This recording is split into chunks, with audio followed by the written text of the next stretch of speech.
Thibaut et Geoffroy, membres du PPTC, se sont inscrits à l'Ironman de Nice en juin prochain. Au fur et à mesure des mois, ils vont nous faire vivre leur expérience. Retour sur le premier mois complet de préparation.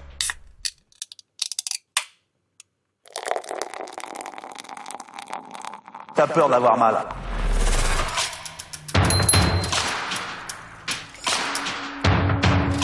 C'est une trompette.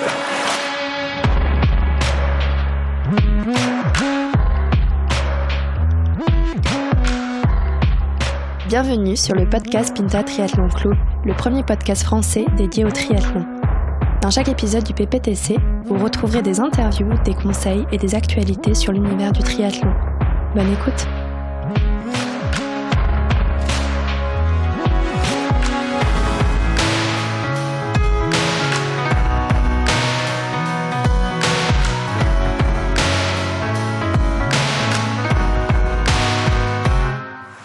Trois 24 dans les... Mais putain, même quand j'avais Pellegrini, à ça, j'aurais craché dessus. Bonjour à tous et bienvenue sur le podcast du PPTC, le premier podcast français dédié au triathlon. Aujourd'hui, épisode avec mes compères d'aventure, Thibaut et Geoffroy. Messieurs, bonjour. Bonjour. Bonjour à tous. L'idée de cet épisode, c'est de discuter un petit peu avec vous du début de votre préparation sur l'Ironman que vous êtes en train de préparer, qui aura lieu en juin prochain. Le 14 juin. 14 juin, dont on a déjà un petit peu parlé. C'est pas annulé. Si c'est pas annulé. Touchons du bois. Ouais. Ça va le faire.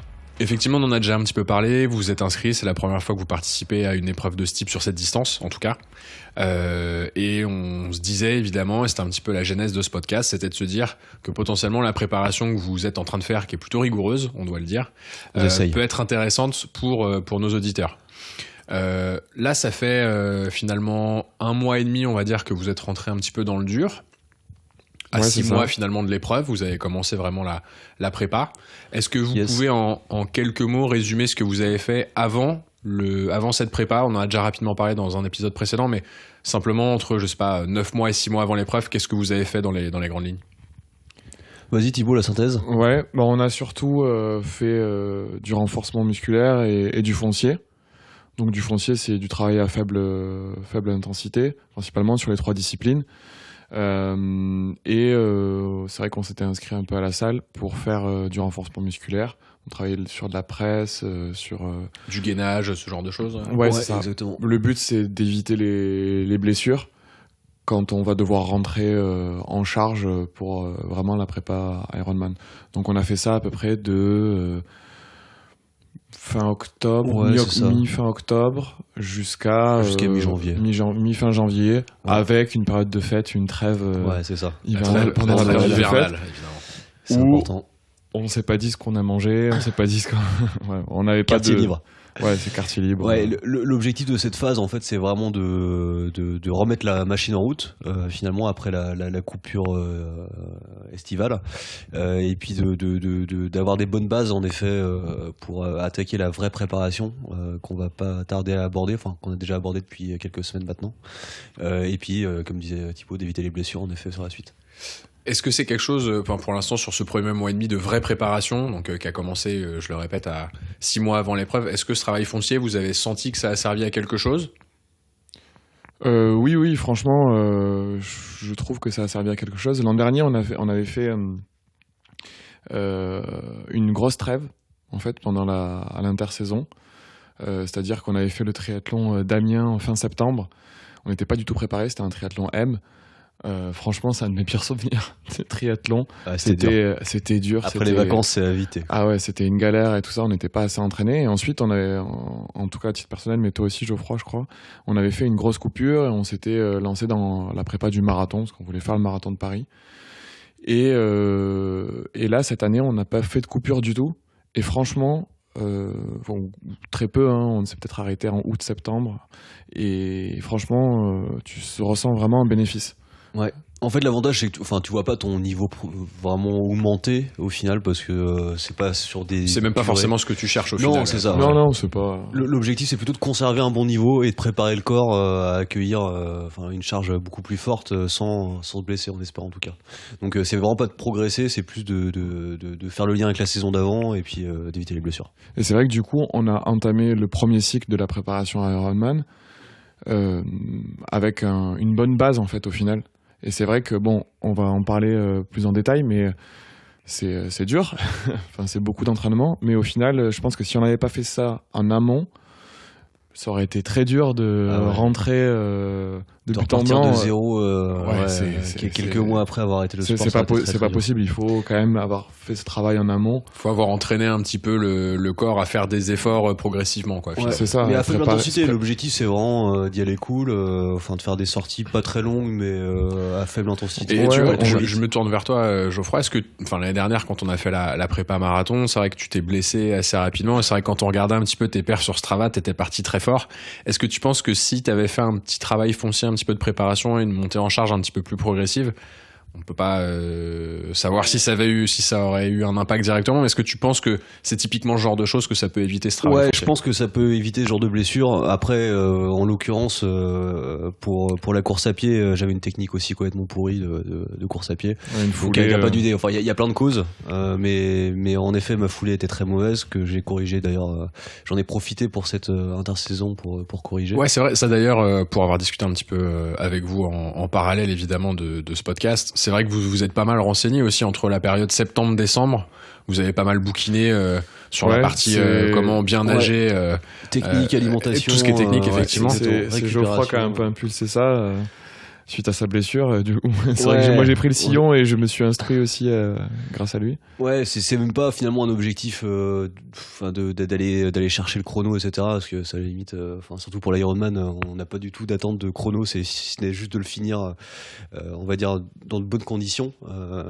Là, c'était vraiment histoire d'éviter de se reblesser, de prendre plus de plaisir aussi à courir, à faire du vélo et à nager. Et finalement, c'est vrai qu'on a surtout bossé sur la natation et la course à pied, moins sur le vélo. En termes de technique, mais je pense que le sport le plus technique ça reste quand même la natation et ensuite la course à pied, donc je pense qu'on a fait le taf à ce niveau-là. Les ouvrages que vous avez parcourus du coup sur cette période septembre-décembre, octobre-janvier, là c'était quoi? Il y a le livre sur la course et Light Fit Running. Ouais. Et le livre sur la natation, Nager un crawl efficace. Ouais. Et on a fait le stage de l'INSEP aussi. Ouais. Et ces deux bouquins se ressemblent assez. Alors je sais pas qui a copié l'autre, ou en tout cas plus dans la façon d'expliquer finalement la démarche. Dans la façon dont c'est rédigé, effectivement, pour avoir lu les deux, c'est un petit peu fait de la même façon. C'est très explicatif. Il y a des petites images qui permettent de comprendre assez facilement ce qui est raconté. Étape par étape. Exactement. Comment tu dois changer tes techniques, etc. Donc vraiment, je les conseille. C'est assez instructif, je suis d'accord. Personnellement, sur la partie running, c'est vrai que moi, ça a pas mal changé ma foulée, en tout cas la fréquence. Qui est pas si facile que ça à obtenir. J'étais plus sur un 150 et là je me force à être plus autour de 170, et en vrai c'est vrai que je sens que la fatigue vient beaucoup moins vite et qu'on peut facilement augmenter la vitesse au final. Donc c'est le plaisir de courir aussi, du coup ça va avec la baisse de la fatigue entre guillemets. Exactement. Mais c'est vrai que du coup cette notion technique c'est quelque chose qui est assez intéressant à travailler sur une période un petit peu plus. Et pour la natation, le livre t'a permis de progresser? Ah oui, là je mets le doigt sur un truc. Je suis un vrai dauphin là. C'est incroyable. J'ai pas trop travaillé. Parfait, faudra qu'on aille nager ensemble. Trop de travail en ce moment, j'ai pas le temps d'aller à la piscine. Mais du coup, sur cette période là, on va rentrer un petit peu sur vraiment ce dernier mois et demi. Est-ce que vous pouvez nous expliquer un petit peu comment s'est décomposée cette prépa? Vous êtes sur une forme un petit peu évolutive, vous avez fait une petite montée en charge. Expliquez-nous un petit peu. Globalement, donc, comme disait Thibaut, on a arrêté la phase de construction du foncier mi-janvier pour attaquer, on va dire, un mois et demi, plutôt sur une phase de montée en puissance sur tout ce qui est VMA. Et on a fait très peu de fractionnel. Le VMA. Ouais, le VMA, je te voyais. J'allais reprendre la main. La VMA, alors, c'est la vitesse maximale aérobie. En clair, c'est la vitesse en course à pied, principalement, à partir de laquelle on consomme le maximum d'oxygène. C'est-à-dire qu'on atteint ce qu'on appelle la VO2 max. Et finalement, en dessous de cette limite, la consommation d'oxygène croît énormément avec l'intensité de l'effort et il permet pas d'avancer. Et du coup le test, comment tu fais ce test? Alors il y a plusieurs façons de le faire. Moi celui que je connais c'est le test de Cooper qui nécessite de courir pendant 6 minutes au max. Alors c'est pas en sprint, le but c'est de tenir les 6 minutes, ouais, la même et de faire une distance, de calculer derrière sa distance, et ça permet d'avoir finalement une estimation de la VMA. Vous testez, on mettra un lien d'ailleurs directement pour la vitesse de le test de Cooper. Et finalement ça permet de se dire, il y a beaucoup d'exercices après qui disent courez à 50 à 60% de votre VMA, ou à l'inverse courez à 100% de votre VMA, ou à 120%. Donc quand on court à 120%, c'est plutôt faire du fractionné typiquement, et pour augmenter cette VMA. Donc finalement c'est un indicateur de performance sur laquelle tu vas pouvoir baser et décomposer un petit peu tes entraînements, d'entraînement, parce que c'est une base c'est un repère, commune. Ouais. C'est un repère qui évolue d'ailleurs, hein. Enfin j'espère qu'il aura évolué d'ici 2 mois avec Thibaut. Mais ça te donne en effet un kilomètre-heure, une base d'entraînement, une base d'entraînement, une vitesse à suivre, et puis selon les entraînements que tu souhaites faire, si tu veux travailler du coup sur plutôt du foncier, le foncier on dit que c'est plutôt 50-60% de ta VMA, et si tu veux travailler plutôt sur ta VMA pour l'améliorer justement, tu dois faire du fractionné, donc être au-dessus des 100% et faire du 120%. Donc c'est un peu ce qu'on a fait. C'est un peu ce qu'on au début, a fait. C'est vrai qu'on en a pas fait beaucoup ou bien au final, mais en même temps pour l'épreuve qu'on va faire, c'est pas forcément non, c'est hyper nécessaire. Ouais, c'est ça. C'est quand même mieux sur des formats courts pour aller chercher le chrono. Oui, voilà, c'est ça, sur les triathlons plus petits, quoi. Là, on est vraiment sur une épreuve d'endurance, quoi. Donc... Mais ça entraîne le cœur et après c'est bénéfique, c'est bénéfique dans tous les cas. Et c'est pour ça que cette session finalement elle dure même pas un mois. C'est vraiment il y a encore, on fait pas du fractionné tous les jours. Nous on l'a plutôt fait en vélo avec des sprints, on l'a fait plutôt en course à pied sur des sorties où on accélérait sur certains kilomètres, et sans non plus faire du fractionné sur piste. On s'est dit que c'était plus pour faire monter un peu le cœur dans les tours, sachant que sur toute la période d'avant on était quand même assez light. On était plutôt donc voilà, c'était un mois qui consistait à ça, et puis là on a attaqué notre premier cycle sur justement vraiment le foncier pour préparer l'Ironman, qui est censé durer quasiment jusqu'au jour J, plutôt jusqu'à début juin, parce qu'après il y a la fameuse période d'affûtage. Je te laisse peut-être expliquer. La période d'affûtage ? Non, la période... le premier cycle ? Le premier cycle. Oui, le premier cycle, on l'a commencé, je pense, début février, si je me trompe pas. Donc en fait, c'est des cycles de 4 semaines, où en fait, pendant 3 semaines, il y a une montée en charge en termes de volume d'entraînement. T'as combien de cycles au total ? Alors au total, je ne sais plus. 5 ? 4-5 ? Ouais, c'est à peu près ça. De toute façon, c'est 4 mois avant, pardon. D'accord, ouais, donc c'est 4 cycles. Voilà. Sachant qu'il y a un cycle d'affûtage à la fin. Et du coup, dans les grandes lignes, premier c'est affûtage, deuxième, troisième, c'est quoi ? C'est une montée en régime ? Ça dépend de ce que vous voulez travailler. C'est quoi Non, il n'y a pas de thématique par cycle. Il n'y a pas de thématique par semaine. C'est plutôt un cycle de montée en charge en termes d'heures d'entraînement. D'accord. Voilà. Alors en fait, les séances restent les mêmes tout au long de la semaine. C'est-à-dire qu'on a le même nombre de séances au même endroit. On a un calendrier en commun, donc des fois on le fait un peu évoluer. Mais disons qu'il y a le même nombre de séances. C'est juste que d'une semaine à l'autre, le volume de chaque séance et parfois l'intensité va varier en fait. Va augmenter, ouais. Donc quand on a commencé la première semaine, je crois qu'on était autour de 8h30. Ensuite, où on est passé à 11h30, 11h40. Puis 13h quasiment. Ouais, 13-14h. 13-14h. Et ensuite, semaine 4, donc semaine de repos, récupération, où on a quand même fait 7 heures, quoi. Ouais, c'est ça. On a quand même eu de l'activité. Mais c'est un peu arrêter, plus. Mais... Ouais, l'objectif, c'est pas de tout arrêter, mais c'est de se dire, c'est une semaine de repos, faut récupérer sur le sommeil. Chose qu'on a mal faite, pour être honnête. Après, je suppose que, vous ne devez pas connaître le plan d'entraînement par cœur, mais cette phase de récupération, elle est dans tous les cycles. Ouais. C'est toujours la 4e semaine. Oui, d'accord. C'est toujours en mode en escalier, finalement, les 3 premières semaines en termes de charge. Et la 4e semaine, ça vient vraiment permettre au corps de récupérer, de régénérer les muscles. Et on fait presque une semaine à l'envie, j'ai envie de dire. Parce que, c'est là où c'est pas grave si on fait sauter des séances. C'est aussi finalement le côté un peu plaisir qui doit revenir, où ça nous manque un peu de faire du sport. C'est ça. Et il y a un besoin de faire des sorties vélo, de retrouver son pote pour aller courir. C'est aussi un peu ça, quoi. C'est un peu ça, exactement. Et je te cache pas que après les 3 premières semaines, quand on a terminé la semaine où on a fait presque 14 heures, donc c'était la première fois qu'on faisait autant de volume d'entraînement en une semaine. Et sur ce 14 heures, est-ce que tu peux expliquer comment ça s'est décomposé la semaine de 14 heures d'entraînement en volume horaire par sport ou type de sortie par exemple? Il faudrait que je prenne le compte Non, mais dans les Strava grandes pour lignes. regarder. Dans les grandes lignes. Sur 14 heures, la majorité, je suppose que le temps s'est passé sur le vélo. C'est le vélo qui prend beaucoup. C'est combien de sorties? C'est 3 sorties vélo, dont une longue? C'est 3 home trainers dans la semaine, 3 séances de home trainer. Donc plutôt intense, plutôt courte. Il y a une de. C'est 1 heure en général en moyenne, on va dire. 1 heure, 1 heure et quart, 1 heure et demie. Ouais. Parce que là, c'est la semaine, la grosse semaine, donc où elles vont être variées. Ça va être travail en force ou travail aussi du cardio, etc. Et ensuite, une séance sortie longue. Donc là, on va faire, on a fait 108 bornes 2 fois en vélo et une fois 110 là dernièrement. Donc ça fait 4h30, 4h30 d'effort. Ouais, on a Paris, donc plutôt 5 heures parce que le temps de faut sortir de Paris. Ouais, c'est ça. Donc, le vélo prend beaucoup de temps dans la semaine en fait. C'est ça qui. Et globalement, dans tous les cas, enfin, je vais peut-être pas être hyper précis, mais grosso modo, c'est 60% à peu près du temps sur le vélo. Après, je dirais que c'est 20-25% de course à pied et 15 à 20% de natation, quoi. Sachant que ça, c'est un truc que, enfin, vous avez fait votre programme vous-même, mais le fait de surtout accentuer la préparation sur le vélo, c'est quelque chose aussi qui est conseillé. C'est pas sorti simplement, c'est pas parce que vous préférez le vélo. Ouais, non, pas du tout.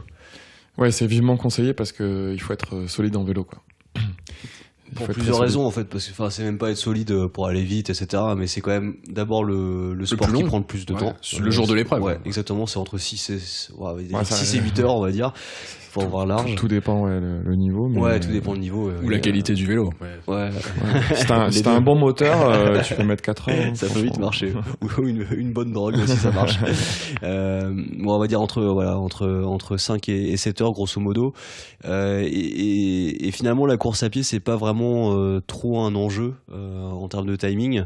L'enjeu, il se passe plutôt sur le vélo pour se dire comment est-ce que je peux arriver le plus frais possible sur la course à pied, histoire de pas avoir les jambes en vrac dès que je pose le vélo. Effectivement, c'est ça qu'on va rechercher. Donc le vélo a une part très importante dans l'entraînement. C'est pour ça que les séances d'home trainer sont bien aussi. Et sur la partie running, par exemple, donc là l'épreuve elle est dans 4 mois, 3 mois aujourd'hui, ouais. Dans 3 mois et quelques jours. Ça stresse quand tu dis ça. C'est ça. Par rapport à la prépa, ça va venir vite. Je me tourne plus vers toi, Thibaut, mais par rapport à la préparation sur le marathon, pour parler uniquement de cette épreuve pour la partie running, à 3 mois par rapport à la charge qu'on avait en prépa sur le running, c'est vraiment beaucoup plus léger? Non, c'est pas bien plus léger. Bon, déjà l'an dernier, quand on s'est préparé, je pense qu'en termes de volume, on n'était pas. On a fait le minimum. Comme à l'école. On a fait le minimum syndical. Je me rappelle qu'il y a quand même des semaines où on courait une 50aine de bornes, c'est ça? Sur le peak time, on était autour. Ouais, on n'a jamais passé les 60 bornes par semaine. On est monté quasiment à 60, mais on n'a jamais dépassé les 60. Alors que je pense dans un plan, tu passes souvent les 60 sur la fin. Là, on est, je sais pas, on fait en termes de volume de course par semaine, on fait un marathon. On fait une 40aine de bornes. Par semaine déjà là? Ouais. Ah oui, donc quand vous dites que c'est plus léger sur la partie running, ça reste quand même assez intense, quoi. C'est pas assez intense. Après, visiblement, c'est pas forcément nécessaire de courir autant ou conseillé, ou conseillé, ouais. Parce que c'est vrai que c'est très traumatique la course pour le corps, et donc du coup, en début de prépa, on peut avoir des volumes de course plus faibles pour éviter de se blesser trop tôt.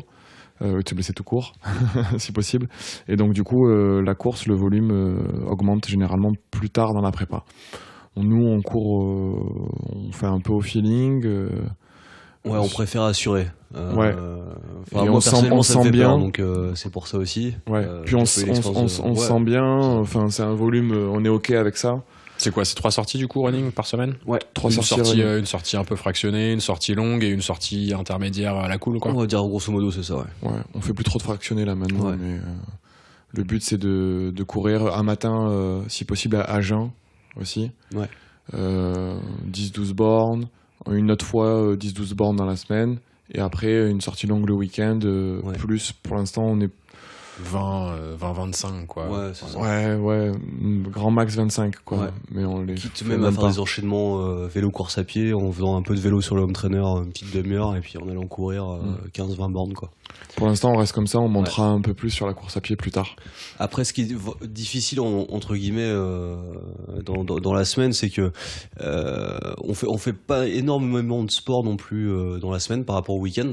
On va dire que c'est quasiment un tiers, 2 tiers. Pas loin. En termes de temps. En termes de temps, Ouais. Déjà, c'est sûr que si tu fais une sortie vélo qui te prend 4-5 heures, c'est ça va assez vite. Ça va vite, ouais.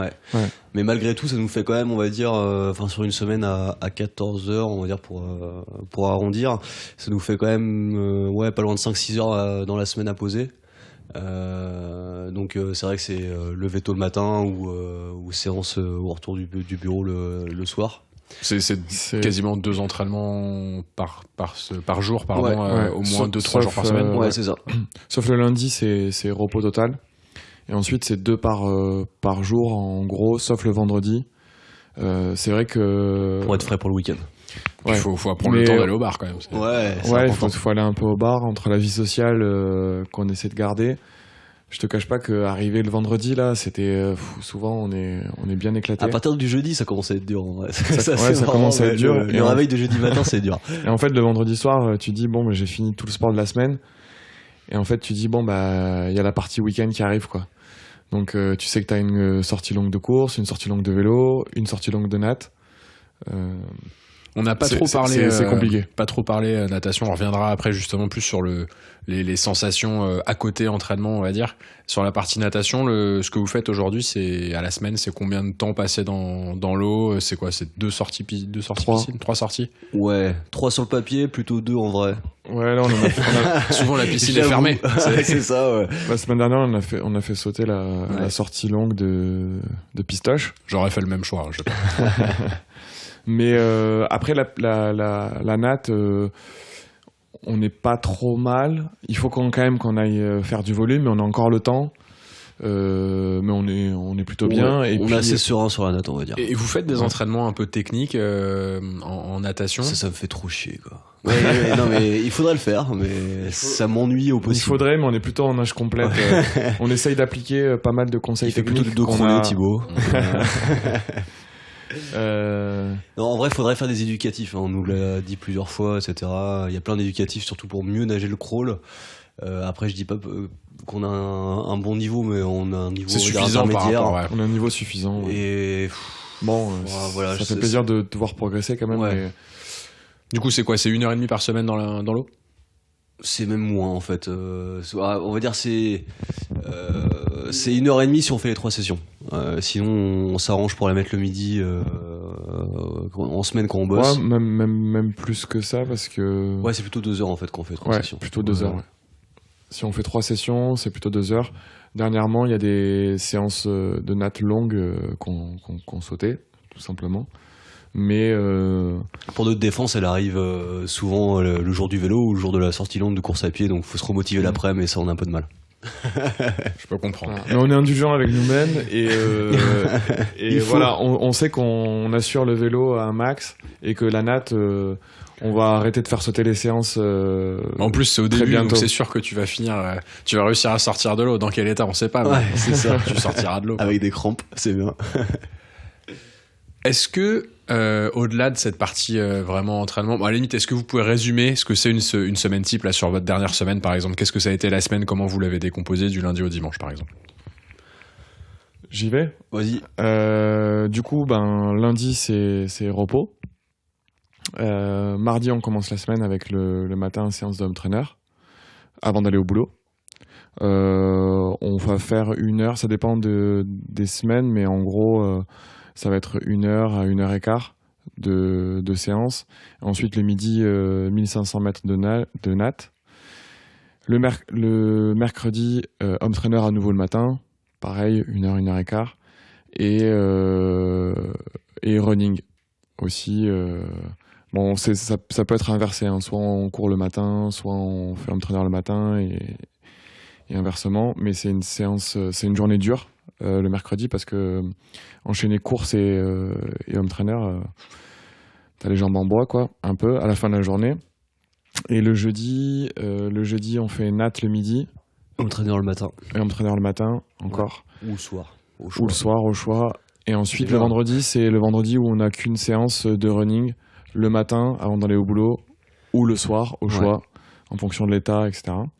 Et ensuite le week-end commence. Donc en fonction du temps, on regarde un peu la météo toute la semaine pour savoir quand est-ce qu'on va sortir le vélo. Donc soit c'est le samedi matin, soit le dimanche matin, où on fait la sortie longue vélo. Le week-end dernier, on a commencé à aller chercher du dénivelé dans la région parisienne, parce qu'on va avoir besoin d'avoir les cuisses prêtes pour grimper. Et sinon, on a ensuite, le jour où on fait du vélo, on fait que vélo. Ça nous est arrivé de faire un petit enchaînement course à pied. Normalement, on a une course à pied aussi, mais j'avoue que celle-là, on l'a après 5 heures sur le vélo. Ouais. On l'a fait une fois, mais on va devoir le faire bientôt. Voilà, on va le faire plus régulièrement, mais avec un petit enchaînement course à pied derrière. Et ensuite, le jour où on fait de la sortie longue de course à pied, on a la natation l'après-midi, pardon. La fameuse. Généralement en fin d'après-midi pour clôturer cette belle semaine. Exactement. Et au-dessus de tout ça, on rajoute le petit tournage du podcast qui va bien le week-end. Bah ouais, est-ce qu'on a le temps hein, c'est pas quoi faire. Bah donc ça fait quand même des bonnes semaines, surtout qu'effectivement c'est pas encore le fameux peak time, donc non, c'est ça. C'est bien. Bon courage messieurs. Ouais. Je sais pas comment on va caler 18h à un moment donné. Mais... Ouais, sachant que c'est ça le pic, pour donner un ordre d'idée aussi, ça va être des semaines à 18h. Donc bon voilà, ça. Pour l'instant on a connu qu'une semaine à 14h, c'était déjà un peu dur. La 18h, on va voir ce que ça donne. Mais bon. On devrait être prêt. Genre un certificat médical cette semaine. Ouais, je pensais bien ça. Au-delà du coup de cette préparation, merci pour ces infos. Je pense que c'est quand même assez intéressant pour tout le monde d'avoir un petit peu cette vision pour ceux qui veulent se lancer sur ce type d'épreuve, sachant qu'on est une nouvelle fois au début de la prépa. Au-delà de ce côté vraiment entraînement, il y a tous les à côté. Comment est-ce que vous arrivez à organiser vos agendas perso / pro? Est-ce que ça se fait assez naturellement pour l'instant, ça va? Il y a que le sport d'important, donc... Et les podcasts. Ouais, le podcast, c'est vrai. Le club, bien sûr. Franchement, c'est compliqué. C'est surtout le matin, au final, faut se lever un petit peu plus tôt. En fait, après, c'est de l'organisation en amont. Ce qui est bien, c'est qu'on a tout mis, comme le disait Thibaut au début, sur Google Agenda, qu'on a partagé. Donc finalement, on a nos créneaux horaires. Et moi, ce que je conseillerais d'ailleurs à ceux qui veulent se lancer dans ce type d'épreuve-là, c'est de se dire... Par rapport à mon niveau, du coup, je définis des cycles d'entraînement plus ou moins longs. Et puis ça dépend si tu veux finir. En effet, par exemple, dans des temps en dessous de 12 heures, on va dire, va falloir que tu augmentes ton volume d'entraînement. Forcément, nous, notre but, c'est juste de finir. Donc, on se dit que 18 heures par semaine, vu notre niveau, c'est à peu près suffisant. Et je pense que la meilleure façon de se dire est-ce qu'on est prêt à ça, c'est de se dire comment est-ce que je peux caler déjà 18 heures dans ma semaine, et est-ce que je serais capable de tenir ces 18 heures dans la semaine, la semaine où ça arrivera. Et c'est un peu l'exercice qu'on a fait en premier lieu, en se disant 18 heures ça donne quoi dans ta semaine? Ça donne 1h30 le matin avant d'aller au boulot, 2 heures le soir en revenant du boulot, etc., et X heures le week-end. Donc c'est vraiment comme ça qu'on a fait nos bases. Et puis après, avec Thibaut, finalement, chaque dimanche ou les lundis, vu que c'est repos, on se dit cette semaine, c'est quoi tes contraintes? Est-ce que tu as des placements? Est-ce que tu as une soirée de prévue? Comment est-ce qu'on on met plutôt une séance le matin, le soir? On s'adapte semaine après semaine. Ouais. Après, honnêtement, ça se fait. Le truc, c'est que forcément, tu as ta vie à côté. Et tu te rends compte que toute cette organisation, toutes ces choses bien millimétrées entre ton travail et ton planning d'entraînement, s'il y a quelque chose qui vient s'immiscer là-dedans, ça peut tout foutre en l'air, quoi. En vrai, je sais pas, un soir, t'as envie de boire un verre avec des amis, de faire un match dîner. Au Parc des Princes, par exemple. Ou t'as un match au Parc des Princes. C'est vrai que j'ai raté un match en fin d'une semaine dure d'entraînement parce que franchement, j'étais claqué. Et ça a pas mal jasé dans le stade. Hein, ça a pas mal jasé. Ouais. Je pense que j'ai manqué. Il y avait plus de capot en tribune.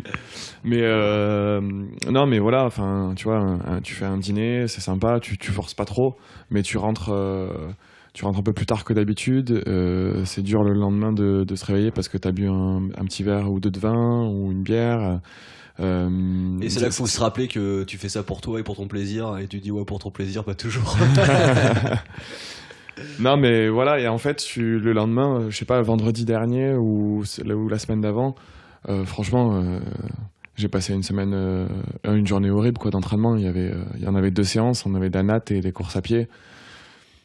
J'avais bu des coups la veille, je suis rentré à 11h30. Mais t'as la fatigue de la semaine et du coup c'était 2 séances dans la souffrance quoi. Après l'avantage je pense que vous avez, et moi je parle de mon expérience personnelle plus sur la préparation du marathon l'année dernière, mais c'est vrai que d'être en groupe pour faire une préparation, c'est clair, c'est quand même vachement différent de devoir sortir tout seul. C'est-à-dire que tu te rends quasiment t'es pas dépendant de l'autre, mais tu te forces à le faire parce que tu sais que l'autre aussi il fait aussi un effort pour venir te retrouver. Ouais, c'est sûr. Et du coup en plus quand tu te retrouves t'arrives à prendre du plaisir. Je pense que quand vous courez vous arrivez à discuter. Sur le vélo pareil, à la piscine c'est un petit peu plus compliqué. C'est compliqué par bulle interposée. mais effectivement t'as aussi ce côté un petit peu groupe, et je pense que pour quelqu'un qui prépare ça vraiment tout seul, je sais même pas si ça existe vraiment. Il y en a qui le font, et clairement moi j'aurais solides, ouais, mais enfin Pierrick typiquement qu'on a écouté pour le Norseman sur les premiers épisodes. On a roulé un peu avec lui, mais c'est plus préparé. Ouais, mais même il avait fait des tout seul avant le Norseman et il s'entraînait tout seul. Ça c'est vraiment solide. C'est dur. Hein. Après c'est le vélo en fait qui est le plus long quoi, parce que même s'il faut travailler son mental, si tu fais que des sorties de 5-6 heures, 7 heures tout seul pendant 6 mois, c'est dur. Mais ouais, du coup l'avantage que vous avez, c'est que vous êtes tous les deux à pouvoir nous partager cette expérience et à préparer cet Ironman, donc ça c'est plutôt cool pour vous. Au-delà de cette partie organisation de la vie quotidienne, il y a aussi la partie alimentation. Je me tourne vers notre expert sur tout ce qui est nutrition. Est-ce que t'as un petit peu changé ton régime alimentaire sur les derniers mois? Est-ce que tu sens que ça porte un peu ses fruits? Est-ce que tu peux rappeler rapidement ce que t'as modifié? Alors sur l'alimentation, au jour le jour, j'ai pas mal modifié, mais surtout avec plus de légumes, plus de fruits. Il y a un post sur le blog, sur le site pptc.fr qui explique les grands principes. Après, chaque régime correspond, chaque régime entre guillemets est personnel, et c'est surtout pour mieux se sentir en forme et avoir. C'est ton retour d'expérience à toi. Ouais, exactement. C'est chacun voit midi à sa porte, s'il a besoin ou pas. Moi, clairement, j'ai pas mal changé mon alimentation. C'était aussi pour éviter les blessures. En mangeant plus de légumes, en effet, on arrive à avoir plus d'éléments basifiants dans le corps, et donc d'être moins acide, et donc aussi d'éviter les blessures. On fera un post dédié à ce sujet-là. Et là, ce qui m'intéresse vraiment maintenant, c'est plutôt, on dit souvent que finalement l'alimentation c'est la 4e discipline en triathlon. C'est d'autant plus vrai sur l'Ironman, parce que là ça veut dire que pendant 12 heures tu manges des gels, des bars ou des tucs. Voilà, enfin bon, bref, tu manges pas vraiment. Et moi j'avoue que ça me fait un peu peur cette histoire-là, parce que c'est vrai que je pense que ça doit être une des premières causes d'abandon sur des épreuves longues, que ce soit des Ironman ou tout ce qui est ultra trail, etc. C'est la notion rien que sur le marathon, je crois que c'est 30% d'abandon lié à des soucis gastriques. Et ce qui se comprend, parce que finalement c'est vrai que si t'as fait ta prépa, ton entraînement de façon correcte, ton corps il est prêt à subir le jour J une épreuve assez longue. Si par contre tu oublies de l'hydrater ou de l'alimenter, quand t'as plus d'essence, on fait pas les 24 heures du Mans sans essence, comme dirait Boris. Donc c'est quelque chose qui est ultra important. C'est vrai qu'on a pas mal d'amis dans notre entourage qui ont abandonné des épreuves parce qu'ils arrivaient plus à s'alimenter, non pas qu'ils avaient forcément oublié, simplement qu'au bout d'un moment ton corps dans l'effort il peut prendre un peu cher, et que t'es dégoûté de sucre, t'arrives plus rien à avaler, ça peut vite devenir horrible. C'est ce qui nous fait un peu peur récemment. On a commencé à en discuter et à se dire que il va falloir qu'on s'intéresse sérieusement à l'alimentation le jour J. Savoir comment on s'alimente, quand on s'alimente, commencer à tester à l'entraînement. C'est ce que j'allais dire. C'est des trucs que tu peux aussi un petit peu préparer, on va dire, tester des gels pour voir si tu arrives à les tester, absorber correctement. Après, la durée d'effort est tellement différente que tu peux pas forcément te Le rendre mieux compte. pour ça, c'est les sorties vélo, parce que c'est les sorties les plus longues qu'on fait finalement pour tester. Après, moi, ce qui m'emmerde vraiment dans les gels qu'on trouve dans le commerce ou les bars, c'est que quand tu regardes la liste d'ingrédients, clairement, c'est tout sauf naturel. Si tu passes ça sur Yuka, t'es rouge partout. Je pense. J'ai pas fait le test d'ailleurs, mais je faudrait que je le fasse. Et je me dis, à contrario de mon alimentation de tous les jours, ça me fait chier en fait de me dire que je mange bien tous les jours, mais quand je fais du sport, en fait, je mange des trucs, c'est l'air dégueulasse. Donc je vous ferai sans doute un retour d'expérience si j'en ai l'occasion, mais là je vais essayer de me lancer justement dans ma propre production. Je lance ma marque de bar et de gel À la créatine. Voilà, à la créatine. Et bien plus. Bien plus. Non, l'objectif c'est de me dire, voilà, il y a plein de trucs naturels qui sont très bons pour le corps et très bons pour la régénération, enfin tout ce qui est oléagineux, amandes, noix de cajou et autres, tout ce qui est sucre aussi un peu plus naturel comme le miel ou d'autres éléments comme ça peuvent être incorporés directement dans une barre. Donc tu vas être sur du do it yourself de bar de sport, quoi. Je vais essayer ça. Je garantis pas que je le ferai jusqu'au bout. On va voir ce que ça donne. Mais je me dis. Je sens qu'on va être les bêta-testeurs. Ouais. C'est très Ça se trouve, vous allez finir premier grâce T'es prêt au à bar avoir la de chasse ou quoi? Il va truquer nos bars pendant la compète.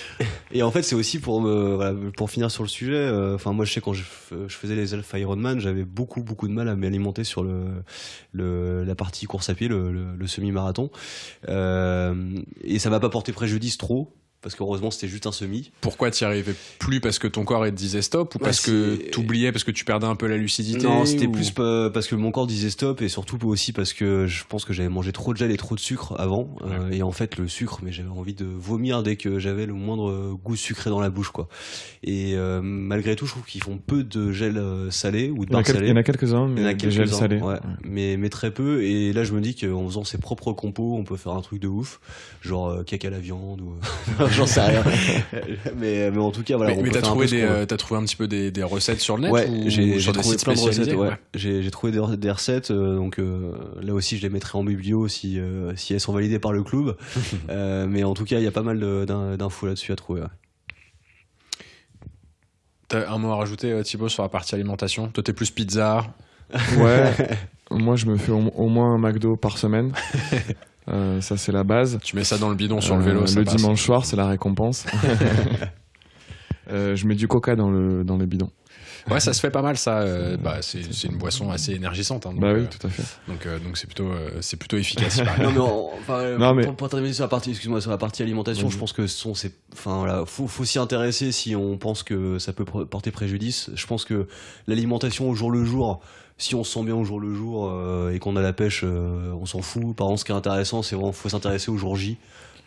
En termes d'alimentation, c'est hyper important. Ouais. Mais ça vous empêche pas, par contre, malgré tout, en dehors des entraînements ou je sais pas, 1 ou 2 fois par semaine, de vous faire plaisir malgré tout sur les repas pour. Oui, bien sûr.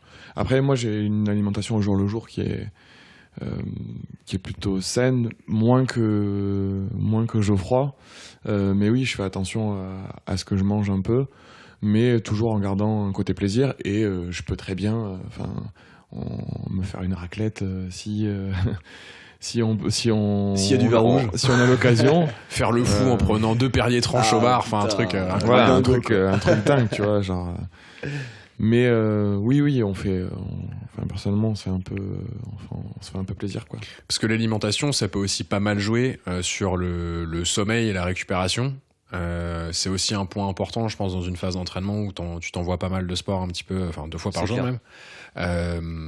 Du coup, question sur ce côté récup et sommeil, est-ce que vous vous y retrouvez, vous vous sentez un petit peu crevé après déjà 1 mois et demi, ou comment vous allez vous organiser? C'est compliqué, justement. Sur l'alimentation, on se fait plaisir un peu de temps en temps, mais effectivement, ça a un impact. Globalement, on a une bonne alimentation. Et le but, c'est se faire plaisir une fois de temps en temps, ok. Mais c'est sûr que si sur tu la manges, durée, si tu manges 400 grammes de viande à 23 heures, ta nuit, elle va être un peu compliquée. C'est n'importe quoi, tu vas pas arriver à dormir. Si tu vas boire des coups tous les soirs, c'est pas bon non plus, quoi. Donc c'est vraiment une question de mesure. Et effectivement, le sommeil, c'est hyper important. Et franchement, c'est assez compliqué. Ça, c'est un très beau bruit, ça. L'hydratation, c'est important dans le sport. Un petit parier. En fait, c'est hyper important le sommeil, et c'est très dur. On s'est aperçu qu'après le premier cycle, en fait, il y a la semaine de repos où on a quand même fait un volume de 7 heures environ. Et c'est une semaine où on devait récupérer niveau sommeil. Et tous les deux, on a un peu merdé, quoi. On se couchait un peu tard, etc. Et on n'a pas bien récupéré, on n'a pas bien fait une cure de sommeil. Et là, on rattaque un nouveau cycle. Et à titre personnel, ouais, je trouve ça... Vous le sentez un peu, quoi. Je le sens un peu. On a beaucoup de boulot par ailleurs. Enfin, ça prend du temps, de l'énergie, du temps de cerveau, etc. Ça épuise. Et oui, je sens Je pense que c'est le plus dur, ça, en fait. C'est le plus vraiment dur. de se coucher tôt, parce que tu sais que tu vas te lever tôt. Et la semaine où, en effet, t'es en repos, tu te dis, bah, je me lève un peu plus tard, donc je peux me coucher un peu plus tard et essayer un peu plus de profiter, rien que de mater une série à la con ou autre. Ouais, puis c'est con, mais c'est vrai qu'en habitant à Paris, les horaires de travail sont un petit peu décalés par rapport à la France moyenne, entre guillemets. Tu termines plus facilement 19h, 19h30. Ouais, tu commences plus tard qu'en province, mais... Je sais pas, tu dois faire 2-3 courses pour manger le soir, tu te fais à manger, il est vite 20h30, 21h, ouais, et t'as encore rien fait, quoi. Exactement. Donc c'est vrai que se coucher à 21h30, c'est quasi impossible. Ah non, c'est mort, si tu veux faire ta et, vraie récup. Et puis même si tu te couches, genre par exemple à 22h, 22h30, pour peu que tu n'arrives pas à t'endormir, le lendemain tu te réveilles, tu passes une sale nuit, et t'es blasé, quoi. Parce que en fait, ça t'a flingué ta journée d'entraînement. Tout ce qui est, je sais pas, c'est vraiment très fragile comme équilibre. Mélatonine ou ce genre de trucs, c'est des choses sur lesquelles vous êtes penché pour optimiser le sommeil, parce que ça doit aussi exister comme pour l'alimentation, je suppose. J'en prenais avant, il y a un moment, puis là j'ai pas retesté. Il y a des sportifs qui testent l'huile de CBD aussi, on en entend un peu parler. J'ai pas vraiment. En fait, je suis même pas sûr que ça soit vraiment un problème d'endormissement. Enfin, moi j'en ai comme tout le monde, quoi. T'es un peu stressé, t'as du mal à t'endormir, machin.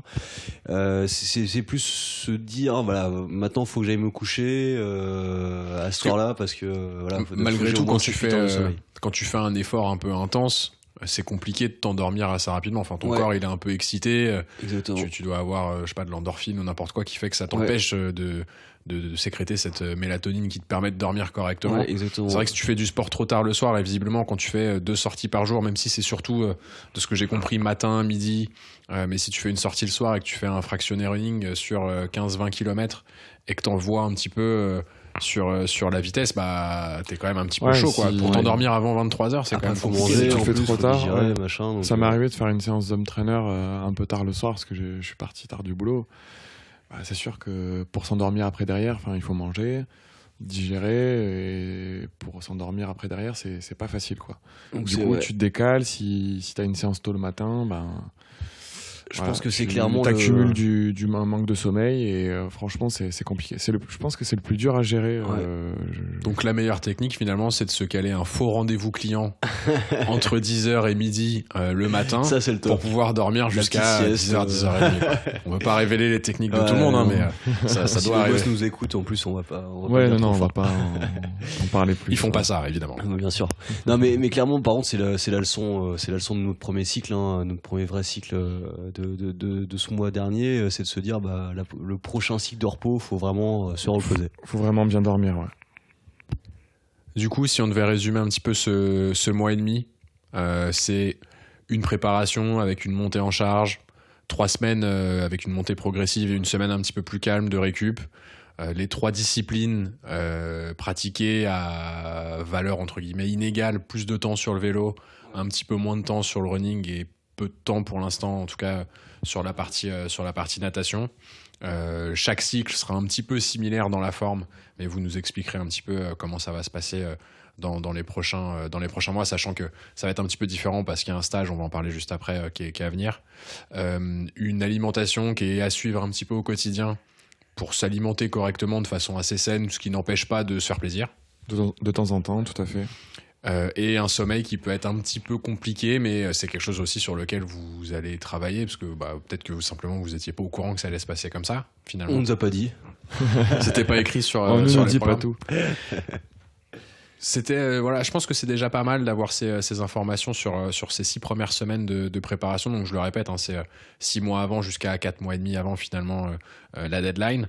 Dans les prochains épisodes de ce type, dans le prochain notamment, on va vous re-questionner entre guillemets sur ce que vous allez faire sur le prochain mois et demi, notamment au travers d'un stage. Vous allez nous faire vivre un petit peu au quotidien votre stage de préparation. Est-ce que vous pouvez nous dire juste quelques mots sur ce stage et comment ça va se passer finalement sur ces 4 prochaines semaines? Oui, c'est un stage qu'on va commencer très bientôt. On a hâte. Un stage, trop bien.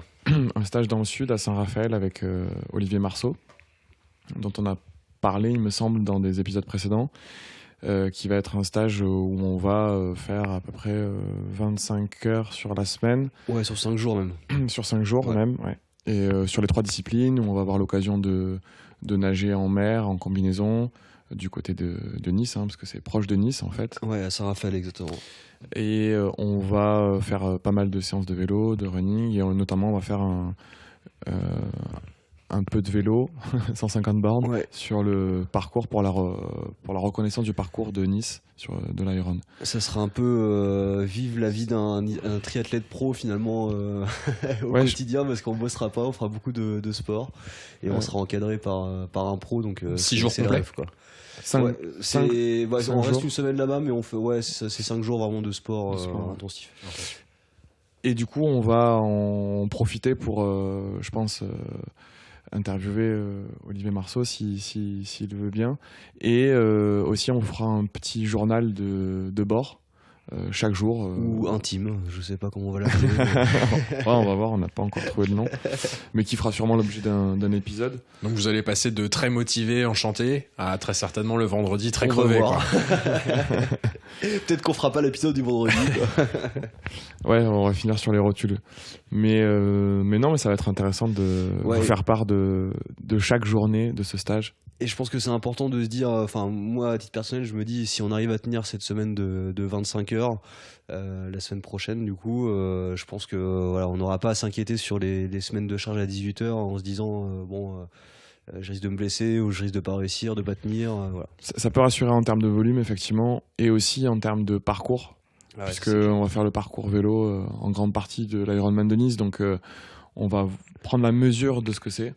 Et étant donné que c'est le vélo une partie cruciale de l'épreuve, ça peut nous rassurer ou nous effrayer, nous faire pleurer aussi. Et puis ce qui va être sympa aussi, c'est de rencontrer, parce que vous n'êtes pas que tous les deux à faire ce stage, c'est de rencontrer d'autres triathlètes avec d'autres expériences. Tout à fait. Qui préparent tous l'Iron de Nice. Très bien. Et qui du coup potentiellement seront des futurs interviewés sur le podcast. Et futurs copains, parce qu'on est tous copains entre triathlètes. Tant qu'ils rejoignent le club, c'est le plus important. Exactement. Messieurs, un dernier mot.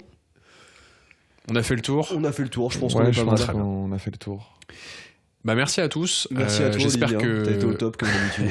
J'espère que cet épisode vous aura plu. N'hésitez pas à nous suivre sur les réseaux sociaux. Geoffroy. Ouais, sur LinkedIn. Ah non, pardon. Non, sur Instagram, pptc_tri. Sur Strava, pptc. Exactement. Rejoignez le club. Rejoignez le club, n'hésitez pas. Et puis inscrivez-vous aussi à Spotify, Apple Podcast, Deezer. Exactement, abonnez-vous. Parce qu'on est sur Deezer aussi récemment là. Là, je pense qu'on a fait le tour. On est présent sur toutes les plateformes. N'hésitez pas à effectivement mettre les 5 petites étoiles sur Apple Podcast, mettre des petits commentaires, visiter le site également, nous envoyer, nous faire part de vos avis, exactement, vos envies aussi. Nous recommander effectivement quelques. Pas trop loin Thibaut quand même. Nous recommander quelques sujets. On est en train de bosser pas mal là. On a pas mal de contenu à vous partager, mais n'hésitez pas, on pourra organiser tout ça. Merci beaucoup, merci à tous les deux. Merci à tous. N'oubliez pas que l'important, c'est le club, bien sûr.